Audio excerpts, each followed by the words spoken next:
प्रेम से बोले श्री गणेश जी महाराज की जय। सर्वशती माता की जय। लक्ष्मी नारायण भगवान की जय। प्रिय दर्शकों, आज मैं कार्तिक महात्म का 8वां अध्याय आप सबको सुनाने जा रहा हूँ।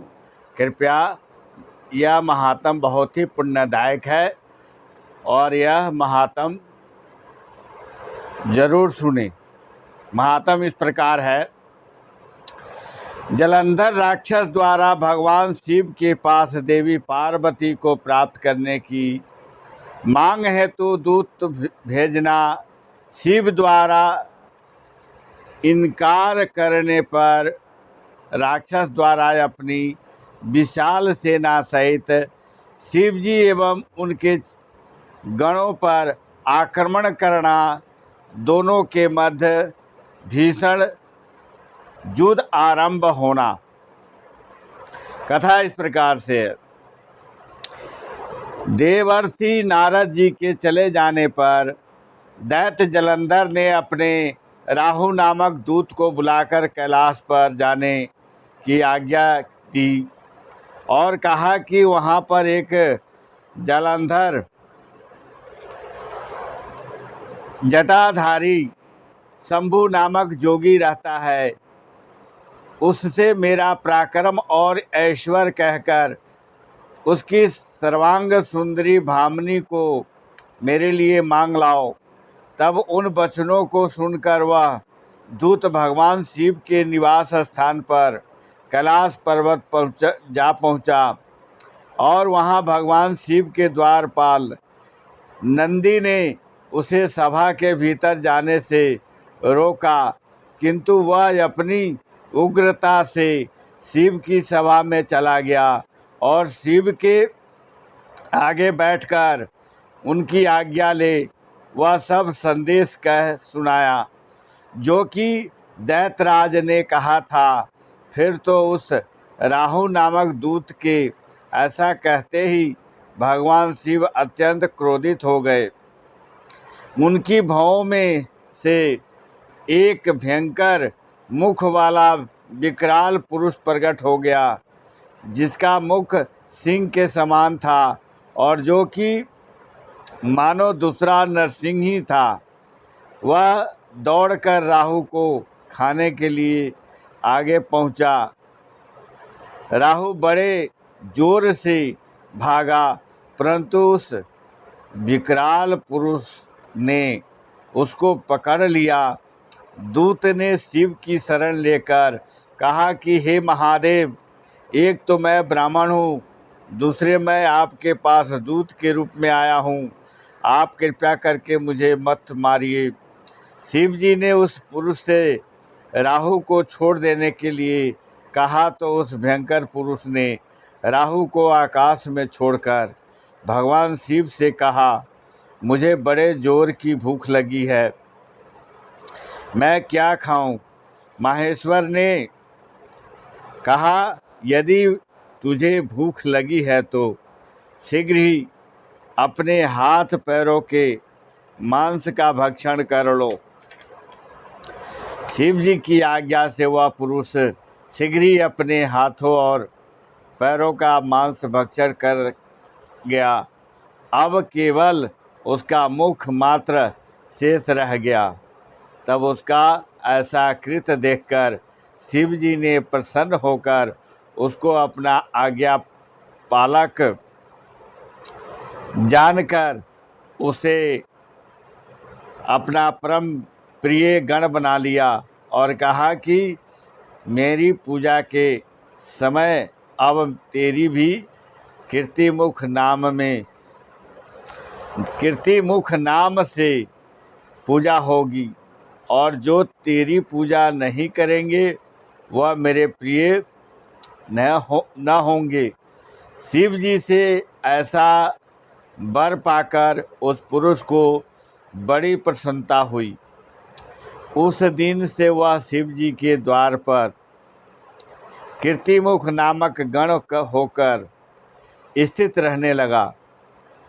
उधर विकराल पुरुष से छूटने पर राहु बर्बर नामक से विख्यात हो गया और मानो नया जन्म पाकर उसने अपने आप को धन्य मानकर वह धीरे धीरे जालंधर के पास गया और वहाँ जाकर उसने शंकर जी का प्रसंग सुनाया।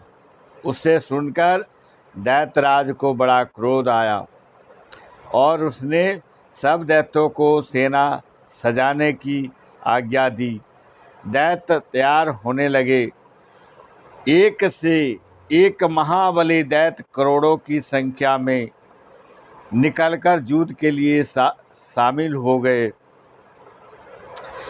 महाप्रतापी जालंधर अपार दैत्य सेना सहित शिवजी से युद्ध के लिए निकल पड़ा। उसके आगे दैत्य गुरु शुक्राचार्य और पीछे छिन्नशीर राहु चला।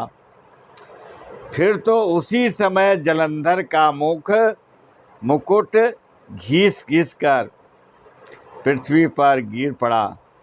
आकाश में मेघ छा गए और बड़े अपशकुन हुए।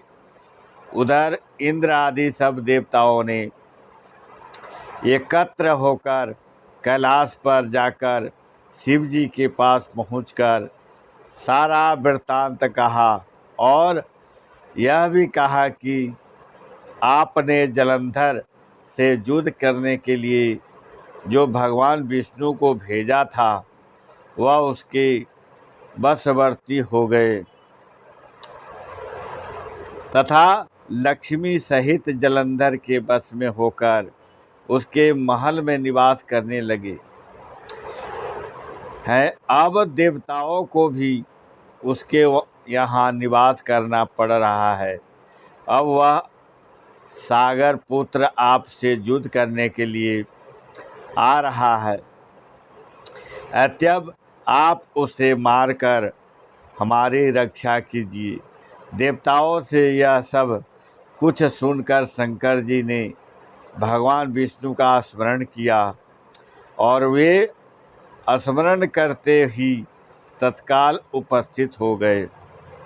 तब शिव जी ने कहा, हे ऋषिकेश, युद्ध में आपने जालंधर का संहार क्यों नहीं किया और बैकुंठ को छोड़कर आप उसके घर क्यों चले गए हैं?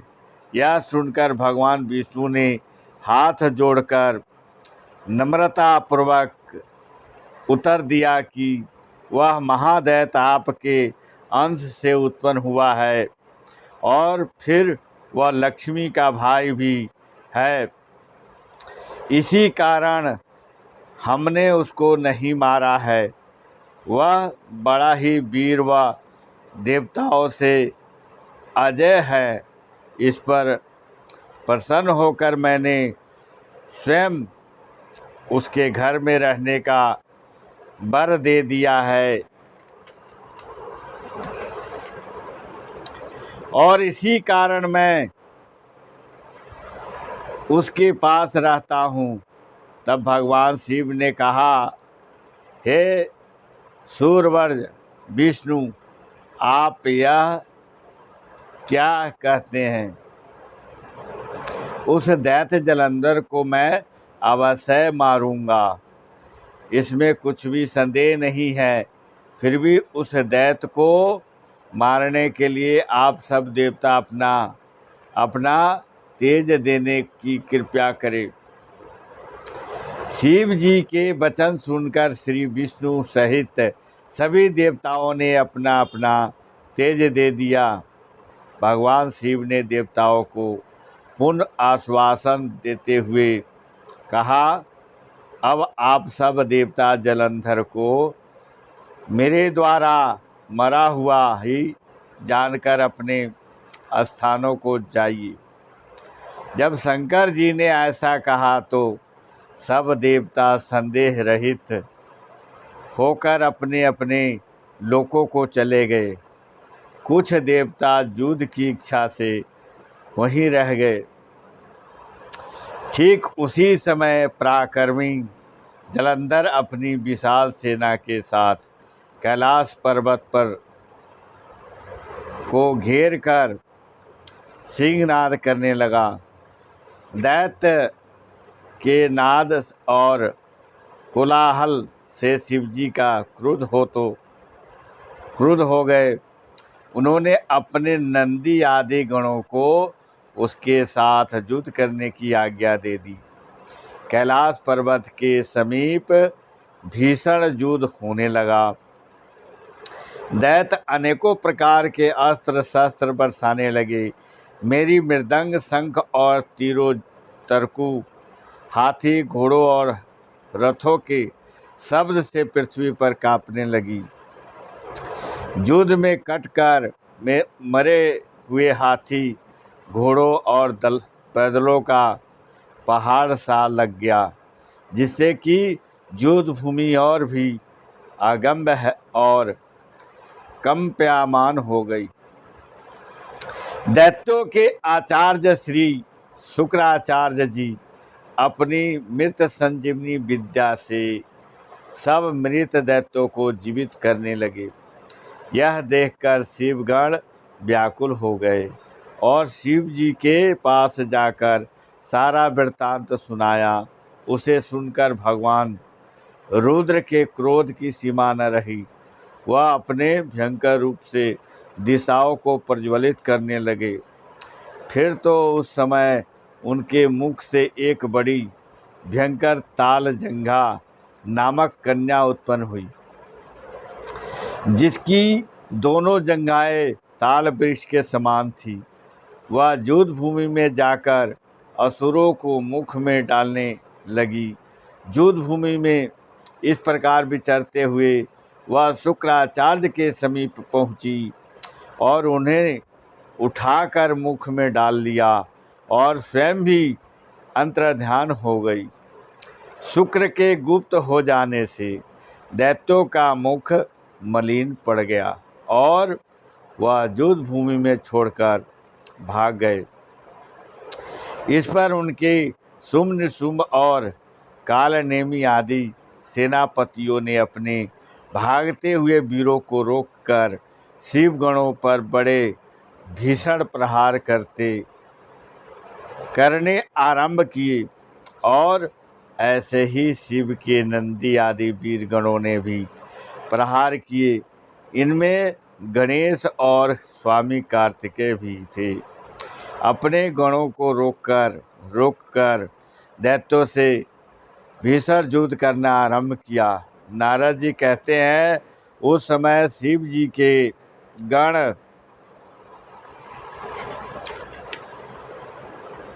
प्रबल थे और उन्होंने जलंधर के शुंभ, निशुंभ और महासुर कालनेमी आदि को पराजित कर लिया।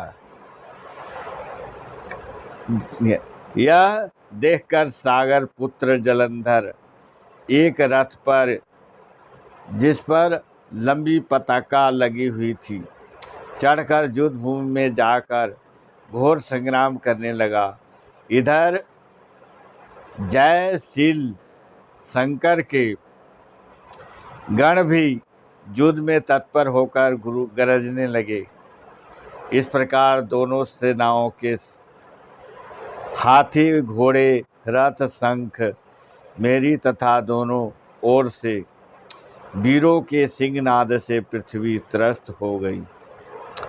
तत्पश्चात जलंधर ने कोहरे के समान बाणों को फेंक कर पृथ्वी से लेकर आकाश तक व्याप्त कर दिया और नंदी को 5, गणेश को 5 तथा वीरभद्र को एक साथ 20 बाण मारकर उनके शरीर को छेद दिया और मेघ के समान गर्जन करने लगा।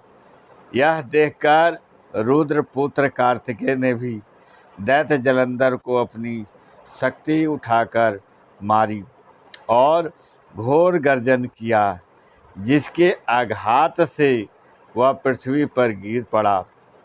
परंतु वह इतना बली था कि शीघ्र ही उठकर खड़ा हो गया और क्रोधाविष्ट होकर कार्तिकेय पर अपनी गदा का प्रहार कर दिया। ब्रह्मा के वरदान की सत्यता के लिए शंकर पुत्र कार्तिकेय पृथ्वी पर सो गए। गणेश जी और नंदी भी व्याकुल होकर गदा प्रहार से पृथ्वी पर गिर गए। वीरभद्र का सिर फट गया और बहुत सा रक्त बहने लगा और वह अचेत होकर भूमि पर गिर पड़ा। प्रेम से बोले श्री लक्ष्मी नारायण भगवान की जय, श्री विष्णु भगवान की जय।